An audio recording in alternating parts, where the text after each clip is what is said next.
Good afternoon, ladies and gentlemen, boys and girls. Welcome to episode 6 of CGL Sefton's podcast. Today we have the fabulous Peter with us. How the bloody hell are you doing? I'm very well, thank you, Mark. How are you? I'm good. Have you had a nice day? Amazing. What have you been doing? Still a bit of work, and getting over some good news from yesterday, and then obviously coming here to see Sandra and yourself. Fabulous. Well, thank you so much for coming in. I appreciate it. Okay, so I'm going to ask you a couple of questions, and then I want you to be as honest as possible, but only share what you feel like sharing. If I ask anything that you don't want to answer, tell me to piss off. That's fine, and I'll ask you anyway. Okay, so does that sound good? That sounds perfect. I love it. I love that you put on your posh voice for this record. Yeah. Fabulous. Okay, so first off, if you had a superpower, what would it be and why? Bit of a cheat, it'd be to see into the future, but Right. that is a cheat because then you can see what's coming. So Okay. there's no surprises in life, I suppose, is there? But that's the only one I can think of. Okay. Mine would be to fly. So, Why was that? well, I don't know. I think I would just like to fly around and then it saves me walking because I'm a little bit lazy. So yeah, but Okay. seeing into the future, I like that one. No one's come up with that one before. So if you could see into the future, would you obviously change things that are happening now so things are better in the future, or would you let it plan out as normal? I think you'd have to let it pan out as normal, wouldn't it? Unless you could win the lottery. Oh my God, yeah. That'd And be then you good. wouldn't need to see in the future, would No, you? no, that'd be it. Just give up because you've got your millions, and How much would you give to me? depends how much I won. Okay. I'd have to go on percentages. Percentages. Fabulous. We'll do a 1%. 1%. Okay. Okay, so how long have you been working with CGL for? I think it's just over 18 months now. Okay. No, nearly 2 years it'll be, yeah. Okay. And how have you, so you obviously you started with Ambition then? Yeah. That's when I Back first in met the old you. days, in the old building. In the old building, that stung. Yeah. So I first met you, it was around, was it Christmas or New I Year? think it was New Year 2021, wasn't it? 2021, time flies. Mm-hmm. Okay, so obviously did you refer yourself into service or did... No, due to going under social service under the child protection plan, Okay. mum of our little boy was made to go, and then certain allegations were made against me, so I engaged. It's kind of voluntarily, but they asked me to do it, so I engaged them to prove that certain things weren't happening or what had been happening and how to manage it. Okay, fair enough. So can I ask then, what was it drugs or was it alcohol? It was allegedly, well, there was both, but the one thing was cocaine. It was cocaine. Yeah, due to the baby coming to live with me, obviously that was a danger factor. Okay, so when did you start using cocaine? Years ago. Years a long ago. time ago, before I had kids. Okay, how many kids have you got? 2. 2. Okay, so when you were younger then, although you still look like a spring chicken. Yeah, okay. Were you using other drugs as well back in the day? Yeah, or? back in the day when I was in my late teens, early 20s, ecstasy, Really? speed, the old 90s drugs. The 90s drugs, okay. So what about alcohol then? Was that ever an issue for you? Or was it No, just cocaine? It's turned out to be one of my go-to things, Mm-hmm. which now is not as much. Yeah. But it was a go-to thing, get in, stressed out or something happened, I'll have a beer. Okay. But certainly not anymore since the social services have been involved in our lives. Amazing. So would you say that alcohol was the gateway substance to cocaine, or did you dry line? No, I never tried that. It wasn't that, no. It was always a drink, then that. Okay. So do you think when you were having alcohol, your decisions were... Influenced, definitely, Yeah. and affected. Okay. But look how amazing you're doing now. No, yeah, definitely. It has, yeah. I Okay. wouldn't like to say touch wood, promise I'd never take it again, and I don't think I will. Yeah, amazing.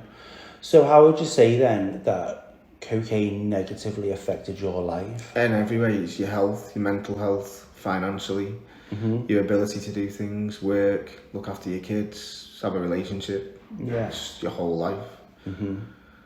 Because it's crazy, isn't it? Because cocaine, people think of, going out into town or go out clubbing, they have a drink, buy a bag, But then when it creeps into your home as well, that's that's when it's a downhill slope, isn't it? When you just like sit in and have a drink and have it, and Were you doing it alone as well? No. So occasionally a long time ago, but not like every other night or anything like that. No, of course. No, it's just not good. It's the devil's dandruff for a reason. The devil's dandruff, I've not heard that for years. So obviously then you were introduced to social services for whatever reason, which we won't go into. No. So how did that make you feel when social services were introduced into your life that way? Very anxious, because you don't know what to expect. You automatically think when social services come into your life, they're against you. They're there to take your children off you. So in the beginning, it was very, very stressful and anxiety through the roof. Okay. Did you find it hard to comply with the rules that they were saying? Yeah, very, because you automatically think that they're going against you. So you just put your defences up and you don't want to do what they ask of you, you don't want to engage with them, you don't want to tell the truth. And it can be quite scary and intimidating, because you don't know what they're going to do. Yeah. Because they have the power to take your children off you, don't they? Absolutely. And in a lot of cases, they need that power for a reason. Yeah, definitely. Because I've got to know you over the past 18 months, through having conversations when I've tested you. You know, it's you can really see what a good dad that you are. Oh, thank you. Appreciate that. You know, so working with social services then, do you feel that... So let me ask then, if you can say, does your child live with you full time? Yes. Or, okay. And has that always been the way? No, he came to live with me because there was an incident with mum. So they decided that, after the incident, he came with me. A week later, social service came out, "We've got to stay with you, we'll work through this." But it never really got to a point where he was going back. We worked towards 50-50 a lot, but now at the minute, yes, he is with me. Yeah. Do you love it? Yeah, it's hard work sometimes, don't get me wrong. Especially when you're working full time, but I've got to work full time to provide. Yeah, exactly. So, yeah, no, I do love it though. He's an amazing little boy. Oh, fabulous. So, do you think then, because you naturally think when social services are involved, the child or children stay with mum and dad has access. Yeah. So it's quite uncommon, in my opinion anyway, for the child or children to stay with dad as opposed to mum. Do you feel that social services or the system treated you any differently, positive or negatively, because you're a male? Without a shadow of a doubt. In a negative way, yeah. Because everyone, majority of the time, in fact all the time, are females. Social workers and all the professionals that we were involved with or engaging with, apart from when I came here where I got tested by maybe you or someone else that was male. But social workers have always been male.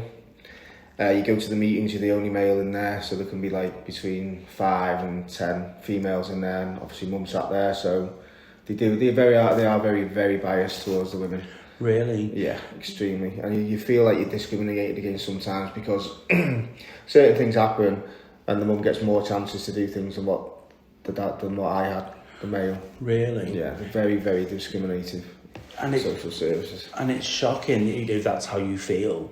That because if the boot was on the other foot and it was a room full of males and one woman, and the woman felt like that, you know, they'll be held to pay. Yeah, of course, yeah. And I think that, you know, in this day and age, women do need to have a voice and they need to be given equal opportunities and equal rights. But you know what, so do men. Yeah. And men's mental health matters as well. And even when you raised that, it was sort of brushed under the carpet. No, that's ridiculous. We aren't discriminating against you because you're a man. Really? So they just don't, yeah.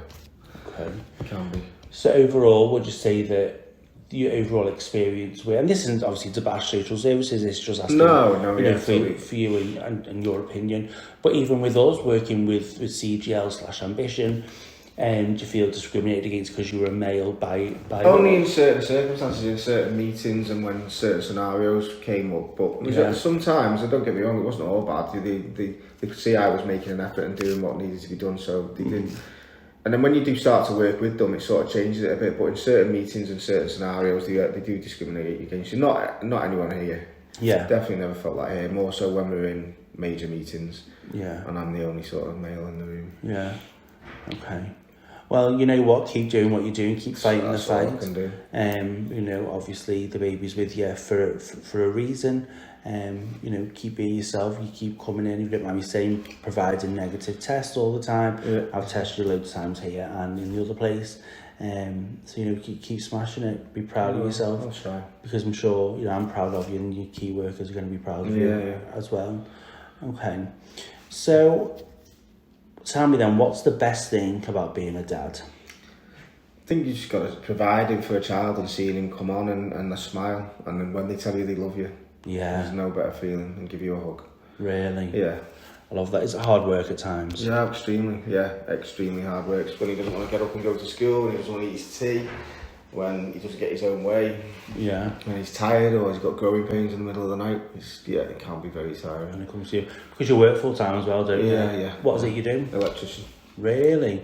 I've got loads of light bulbs that need changing. Double time. How long have you done that for? 24 years. 25. Well, I qualified when I was 16. I'm 19, sorry, I'm 45 now. Oh, yeah? Yeah. Wow. Don't look it, do I? No, not at all.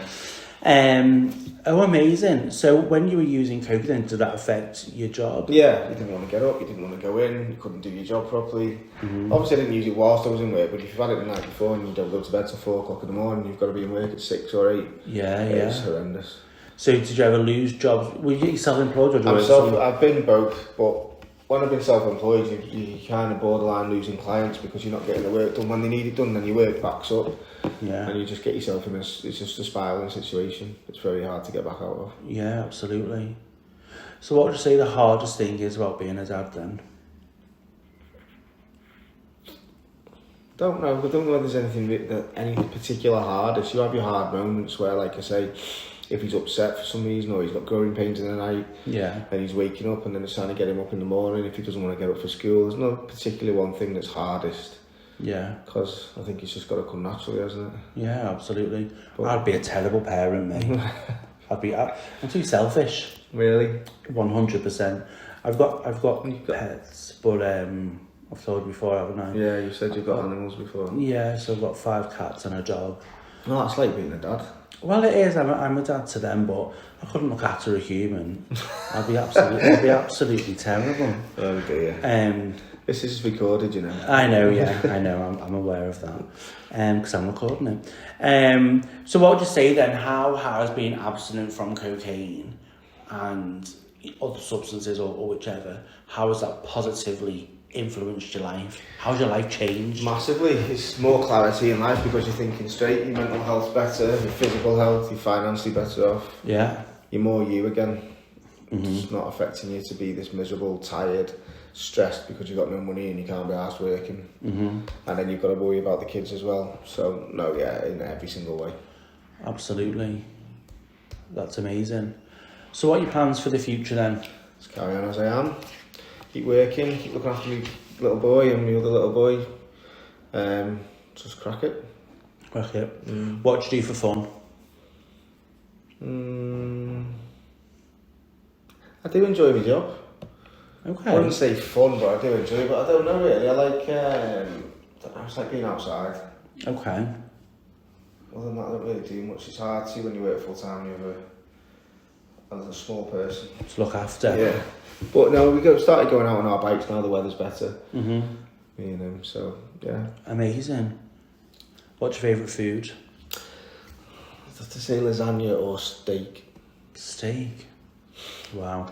Told you before, haven't I? I'm vegetarian. Yeah. So we'll cut that bit out about the steak. Yeah, maybe edit that out. Lasagna or steak? Go with lasagna. My lasagna, though, my homemade lasagna. Oh, okay. What's your favourite takeout food? Can't beat a good Chinese. Chinese? Love that. Favourite singer? Madonna. Hey, someone else said Madonna, you know, recently. She was my all-time legendary hero. Heroine, sorry. Yeah. She's not been well, you know. No, she's not, I know. But I think she's alright now. Like I was on the phone to her yesterday. Me and Madonna were like that. Yeah. Favourite film? I think I go with Scarface or Top Gun. If I had to choose one, I think I'd go with Top Gun. Okay. What's your favourite genre of film? Don't know, I like comedies, but I don't know, I like a lot. I'm not very specific. It's like with my music, I'm not very specific. But yeah, I think Top Gun's one of my Have you seen the new one? No, Maverick. No. Not yet. No, I might have to. I'll try it. I've not seen the first Top Gun. Never really watch it. No. It's good. Is the song "Take My Breath Away"? Yeah, That's what it's from, isn't it? Yeah, yeah. And I think Lady Gaga did the song for the new one. Oh, did she? I might have to watch that soon. Yeah, go and watch it. Can you say 5 positive things about yourself? Struggle with this when people say this to you. Well, I want the 5 things, and I won't let you out of this room until I get them. I'm a good dad. Mm-hmm. Hard worker. Yeah. Committed. And I don't mean committed in the bad way. Not bad looking. Okay. And I'm funny. You're funny. Yeah. Tell Not me. funny looking. No. I've got a good sense of humour and I can make people laugh. Tell me a joke then before we I go. can't do it off cuff. All right, okay. Fabulous. Well, listen, thank you so much for your time. I really appreciate it. Thank you for having me. You are absolutely more than welcome. Keep smashing it. Keep do. keep remaining abstinent and I will definitely do. doing what you're doing. Thank you very much. Good for you, buddy. Take care. Take care.